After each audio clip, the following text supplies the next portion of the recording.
Alhamdulillah nahmaduhu wa nasta'inuhu wa nastaghfiruh. A'malina may yahdihillahu fala mudhillalah wa may yudlilhu fala hadiyalah. Asyhadu an la ilaha illallah wahdahu la syarikalah wa asyhadu anna Muhammadan abduhu wa rasuluhu la nabiyya ba'dah. Allahumma shalli wa sallim di tempat yang mulia ini dalam rangka melaksanakan panggilan Allah untuk berjamaah. Salawat beriringan pada keluarga, sahabat dan pengikutnya yang hingga akhir zaman. Bapak dan saudara-saudara sekalian, kita masih dapat melihat, mata kita, telinga kita masih dapat mendengar, jantung kita masih dapat berdetak. Nah, itu merupakan suatu nikmat Allah yang terbesar. Kalau apa yang Subhanahu wa taala bahwa kita memenuhi panggilannya, yaitu perintah solat 5 waktu, di antaranya solat subuh secara berjamaah. Nah, solat subuh ini waktunya, rakaatnya paling dikit, tapi pelaksanaannya yang paling berat. Apa? Bawaan ngantuk masih, bawaan capek iyo. Nah, jadi itu Bapak dan saudara-saudara sekalian, tidak segala uang, tidak segala umat Islam yang dapat melaksanakan ini. Nah, di antaranya ada beberapa uang yang pagi ini alhamdulillah kita baca solat berjamaah. Nah, kalau kita nak ngitung-ngitung nikmat Allah ini, tak hitung Pak. Saking banyak nikmat Allah. Walaupun semalam tu kita tidur, bangun, tidur lagi, bangun lagi, tidur lagi, tak mungkin kita dapat hitung nikmat Allah. Walaupun melalui kerongkongan kita Nah, melalui kerongkongan kita, nikmat Allah itu sangat banyak sekali. Nah, wa in ta'uddu nikmatallahi la tuhsuha. Kalau kamu nak hitung-hitung nikmat Allah itu, tidak mungkin dapat hitungnya saking banyaknya. Nah, Bapak dan saudara-saudara sekalian, makanya pagi ini kami akan menyampaikan kewajiban kita muslim sesama muslim. Nah, di antaranya yaitu tentang fardu kifayah sesuai dengan janji kita bulan kemarin. Nah, fardu kifayah ini ada 4 Pak, Bapak-bapak sekalian. Pertama, memandikan, 2 mengapani, 3 menyolatkan, 4 mengantarkan ke kubur. Nah, yang pertama apa? Memandikan. Nah, memandikan jenazah ini tidak sembarang wong yang bisa. Nah, jadi calon jenazah ini terutama bilalnya. Nah, bilal ini ada 4 hal. Pertama, harus berani Pak. Nah, kalau tak berani, tak baca jadi bilal. Nah, kemudian tidak penjijik kan. Nah, kemudian bisa jaga rahasia. Kemudian yang 4 keikhlas. Nah, ikhlas ini. Nah, ikhlas ini kadang-kadang berat Pak. Bapak-bapak sekalian. Nah, pertama kita memandikan. Jenazah ini begitu dia terbaring, itu kan nak dimandikan. Nah, begitu dimandikan, ini ada tata caranya memandikan itu. Ya, pertama kita mandikan itu ada 3 cara mandi, 3 kali mandi. Pertama mandikan itu yaitu cara nelentang. Nah, seperti kita biasa memandikan jenazah itu kan nelentang. Kedua, yaitu memandikannya tangan kanan di atas tangan kiri dimiringkan. Berarti tangan kanan kita di atas dimiringkan jenazah tadi. Kemudian mandi ketiga yaitu tangan kiri di atas ditelentangkan ke arah ke depan. Nah, jadi Bapak dan saudara-saudara sekalian, itulah 3 kali mandi. Nah, jadi mandi itu bukan sekali mandi kaget berhenti, mandi lagi, kaget berhenti, mandi lagi. Itu tata cara kita memandikan jenazah. Kemudian apa? Setelah mandi, nah itu kita mengapani. Nah, mengapani ini juga atau dibungkus Pak. Pertama disiapkan dulu perlengkapannya seperti kain kapan. Kalau yang laki-laki itu cukup 12 meter. Kalau tidak salah potong, insya Allah tidak kurang. Untuk wanita atau ibu-ibu atau perempuan itu sebanyak 14 meter. Nah, itu 14 meter untuk kelengkapannya. Nah, kemudian di dalam memotong kain kapan itu ada tata caranya juga. Jadi kalau kita tidak belajar atau tidak praktek, tidak bisa. Nah, jadi tata cara kita memotong kain kapan itu juga ada tata caranya. Pertama, kita ukur dulu jenazahnya. Misalnya ini jenazahnya dilebihkan sekitar 30 cm atau 20 cm kiri di atas kepala, 30 cm di bawah kaki. Jadi sekitar 50 atau 60 cm lebihnya. Dipotong 3 lembar kain kapan itu. Kemudian sekarang ini kan kain kapannya kan agak kurang. Kalau dulu lebar 2 kali Pak Dulu pertama tuh lebar 20 itu semeter 20. Nah, semeter 20 itu kalau kain ini tidak nyambung lagi itu. Nah, kalau yang sekarang ini lebar 90 pasti kita. Nah, jadi setelah kita potong, kita ukur kain kapan itu sebanyak 3 lembar. Nah, 2 lembarnya kagak utuh. Tapi jangan lupa Pak sekalian, yang terutama Bilal, walaupun Bilal tidak Bilal, yang penting kita ngerti.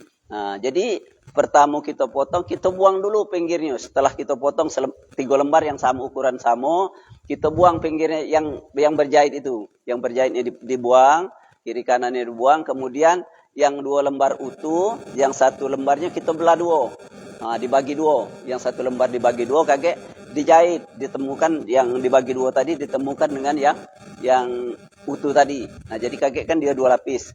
Nah, kemudian untuk bajunya Pak. Nah, baju itu diukur dari leher sampai ke lutut. Dilipat 2 kali, berarti kagak bajunya itu dilipat 2, kemudian dipotong untuk masukkan kepala. Oleh karena tidak bisa lagi dia nak bergerak. Susah Pak. Kita galau yang gerakkan dia ni. Kalau sejenazah lah sudah kita galau gerakkannya. Mandi lah nak dimandikan, baju nak dibajui, solat nak disolatkan, kagak. Tak bisa lagi dia bergerak dewek. Nah, jadi setelah itu kagak dilipatkan itu untuk bajunya. Kemudian yang ketiganya yaitu untuk sarung. Anggaplah sarung lah gitu nih. Sarung diukur dari pinggang sampai ke lutut. Itu yang ketiganya. Nah, yang terakhirnya untuk cawat dia. Cawat dia itu biasa kita ambek yang sepotongan kain kapan, kita bentuk cawat itu kagak. Begitu sudah dipotong, sudah diinikan, biasanya tugas ibu-ibu, Pak, walaupun kita laki-laki biasanya ibu-ibu yang dibantu oleh ibu-ibu. Nah, kalau ibu-ibu dia sampai ke tugas dia dari mandikan sampai ke ngapani. Nah, sampai ngapani bes, senyolat ke biasanya sudah bawa Pak sampai ngantarkan ke kubur. Nah, jadi setelah disambung 2, disusun lagi seperti kita susun biasa, kemudian yang cawatnya tadi langsung dipasang kapas. Jadi tidak belambur lagi dia. Jadi tidak susah lagi. Waktu kita ini kan sudah dipotong, talinya sudah ada di situ kan, cara motongnya kagak biasa. Nah, itu di kapasnya langsung dipasang ke di cawat tadi. Nah, jadi begitu dia sudah mandi, itu kagak cawat itu langsung dipasang ke di tempat pemandian. Nah, jadi waktu kita ditaruh di tempat kain kapannya, itu biasanya kan banyak ibu-ibu, biasanya yang laki-laki kan banyak bapak-bapak yang di situ. Jadi walaupun auratnya terbuka, kagak, maaf oleh ngomong, kemaluannya tidak terbuka lagi. Nah, bapak dan saudara-saudara sekalian, itu yang terpenting. Kemudian fardu kifayah yang ketiga yaitu jatuh ke campak ke sini, itu kan najis, jadi tidak sah untuk kita pakai. Jadi sebaiknya apabila ditaruhkan di sini, sejadah ini digulung dulu. Nah, kagak setelah itu pasangkan lagi. Nah, kemudian solat ini ada yang untuk laki-laki, ada yang untuk perempuan. Solatnya 4 takbir, bukan 4 rakaat. Jadi tidak pakai duduk, tidak pakai sujud dan lain sebagainya. Jadi solat jenazah ini mudah. Nah, tapi banyak orang tak galak. Nah, banyak tak galak solat jenazah ni. Jadi yang sakit pinggang bisa solat, yang tidak bisa tegak lurus bisa solat. Jadi 4 takbir itu kita melaksanakan solat jenazah. Nah, bedanya makmuman, anggaplah kita makmun, kalau imamam lah jelas dia imamat. Makmuman lillahi ta'ala. Allahu Akbar. Nah, setelah itu apa yang kita baca? Takbiratul ihram, itu baca Fatihah. Nah, jadi baca Fatihah seperti kita baca Fatihah biasa. Nah, itu mulai dari awal bismillahirrahmanirrahim sampai waladdallin amin. Nah, di situ tidak baca ayat lagi, Pak. Tak kata dianjurkan baca ayat, begitu sudah waladdallin amin, langsung Allahu Akbar. Apa yang sesudahnya? Yaitu baca salawat. Nah, salawat ini boleh Allahumma sholli ala Sayyidina Muhammad wa ala ali Sayyidina Muhammad.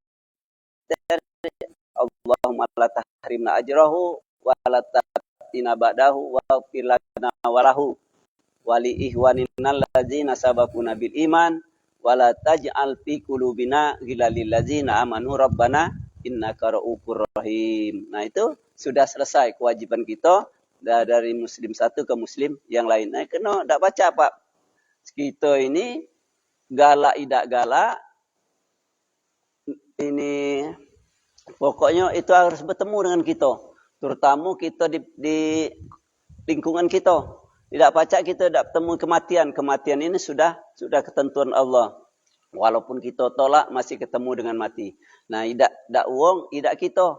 Nah, kapanpun waktunya pasti akan datang. Kullu nafsin za'iqatul maut. Nah, jadi kematian itu pasti datang dengan kita. Nah, kemudian setelah disolatkan, nah kita diantarkan ke kubur. Nah, diantarkan ke kubur untuk yang rukun keempatnya dalam fardu kifayah, yaitu ngantarkan ke kubur. Nah, ngantarkan ke kubur ini ya tergantung dengan jauh paraknya.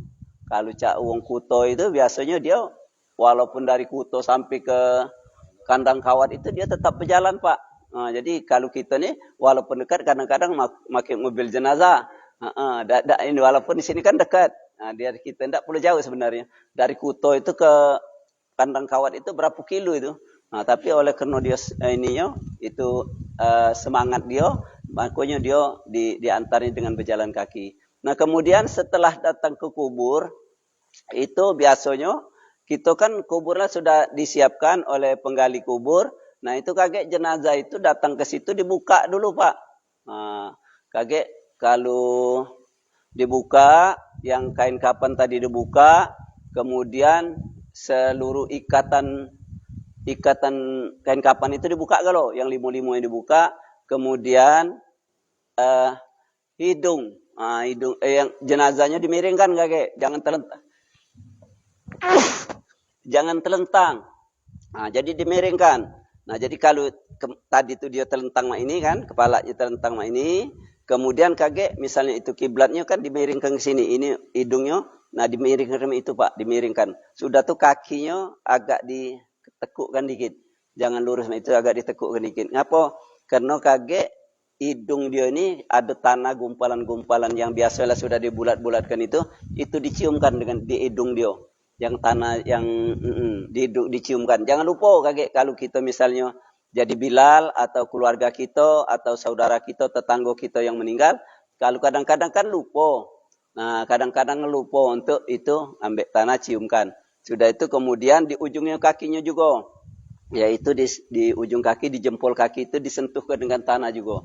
Nah, dengan tanah itu jangan lupa juga. Jadi kalau kita dalam sholat itu kita 7 anggota tubuh kita harus jentuh bumi, nama itu juga dengan wong yang sudah meninggal. Jadi harus jentuh bumi itu maksudnya tanah, kita awal asal dari tanah kembali kepada tanah. Nah, jadi itu yang terakhir. Kemudian tergantung dengan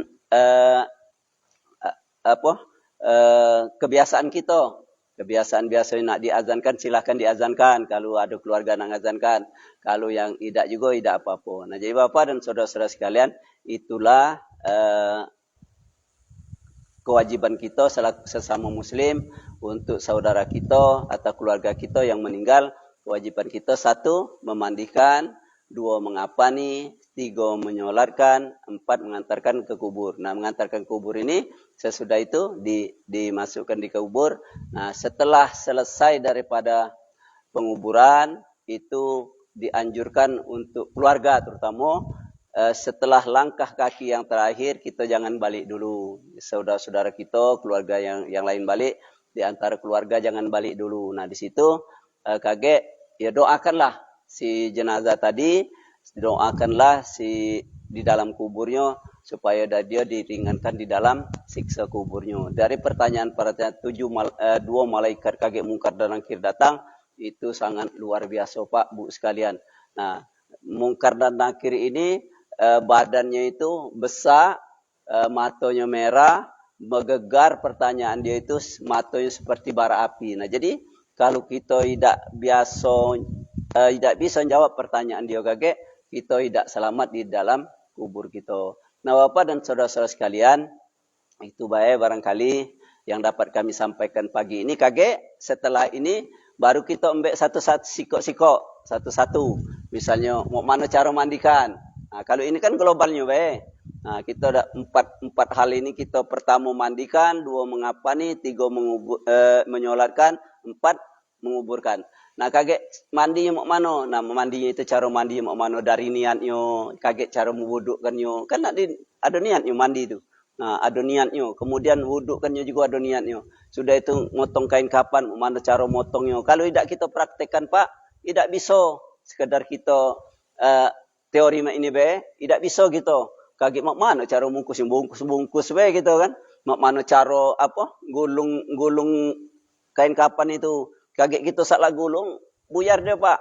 Jadi ada nak tahu caranya. Kemudian nyolat kan juga. Kaget nyolatnya begitu sudah takbiratul ihram, baca Fatihah langsung baca ayat. Nah, di situ kaget ada rukuk sujud pula. Apa pertanyaan apa kau solat jenazahnya ada rukuk, baca ujinya jenazahnya sebanyak dosa. Nah, jadi itu jangan akal-akalan. Nah, jadi Abu Nawas kayak ditanya mak itu, ngapa kau Abu Nawas? Abu Nawas kan orangnya pintar. Nah, calak, segala apa yang disuruh dak katik yang dak baca. Disuruh dia ngaji bisa, disuruh apa pun bisa. Nah, jadi itu Bapak-bapak dan saudara-saudara sekalian. Jadi kaget kita praktekkan, kita secara teori, kaget kita teori secara praktek, kita lakukan kewajiban kita selaku sesama muslim. Nah, itu baik yang dapat kami sampaikan, lebih kurang kami mohon maaf. Kalau ada kata-kata kami atau penyampaian kami tidak berkenan di Bapak Ibu sekalian, kami mohon ampun kepada Allah SWT, kepada Bapak dan saudara-saudara kami mohon maaf. Mudah-mudahan kita selalu diberikan Allah kesehatan jasmani rohani, terutama diberikan Allah kekuatan lahir dan batin kita, sehingga apa yang diperintah Allah kita lakukan, apa yang dilarang Allah kita tinggalkan. Nah, ini selalu didengungkan oleh para khatib setiap hari Jumat. Ittaqullah, ittaqullah, ittaqullah. Takutlah kamu kepada Allah. Nah, jadi kalimat itu bukan nyuruh sebenarnya, ngajak, Pak. Nah, jadi kita diajak untuk bertakwa kepada Allah SWT. Itu baik yang dapat kami sampaikan. Kami akhiri. Wabillahi taufiq wal hidayah. Wassalamualaikum warahmatullahi wabarakatuh.